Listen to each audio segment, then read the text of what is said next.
My name is Gauri Thanasingam, Welcoming City's Community Development Officer, helping the city to learn how it could be more welcoming to a lot of its diverse communities and newcomers. We are the most diverse council in WA, so we've got our work cut out for us.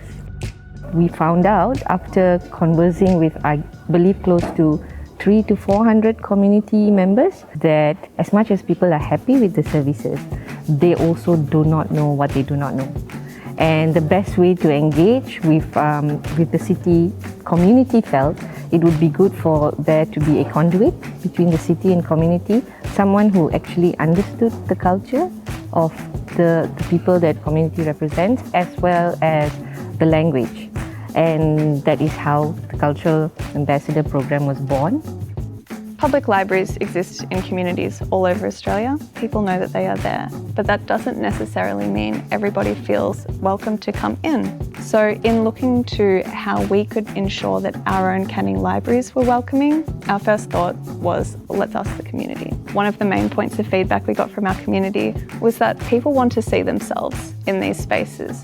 If you're seeing public libraries as an older institution where people still say shh, that's not representative of where we are today. For myself, as somebody who moved newly to Perth, there's a lot of community information that you're looking for when you arrive somewhere, and it's not always easy to find. It's certainly not obvious where to look. One of our goals with the Welcome Project was to help make that a little bit easier for our new neighbours moving to our area. Digital options are the easiest often nowadays for people to access. It allows people to translate it on their own devices, access it from the comfort of home, as well as have the support in our library spaces from our wonderful staff.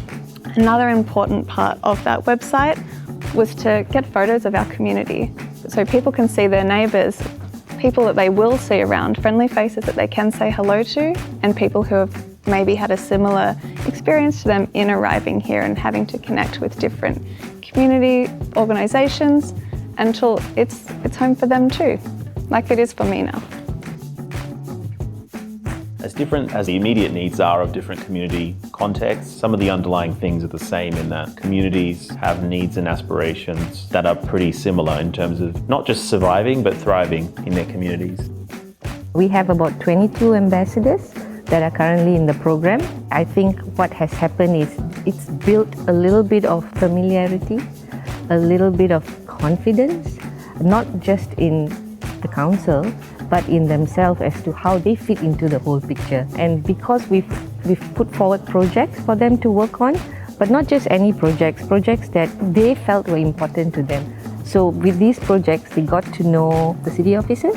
The city officers also got to know how to better work with different community groups, how complex it can be, and how much time it actually takes. It's not something that happens overnight. And because of that interaction, I think both sides have become more comfortable with each other. They understand how they can support each other.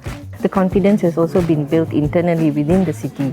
And I think that's what has made the program quite revolutionary, because now it's how can we work together to make it better for everyone. It's wonderful to be a part of this multicultural community, and it's so full of life here. You are just open to everything, you can access everything, you have got so many opportunities. It's really wonderful. Coming from Malaysia, councils were very, very insulated from the community. They collect rates, they collect rubbish, and they collect fines. That was what the council was for me. So coming in here, becoming a cultural ambassador, where we are looking at the city, engaging with the community, and how the ambassadors can bring the community and the council together. I was quite curious, and so I stepped in, came for a lot of these huddles, got to meet other members from different diverse communities.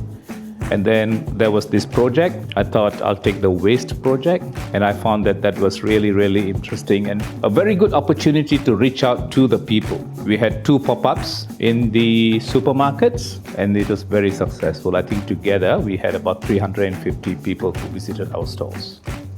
Really, the whole process started, the main objective was to give people access to our resources, our services and just understand what is it we do, and that has definitely been achieved.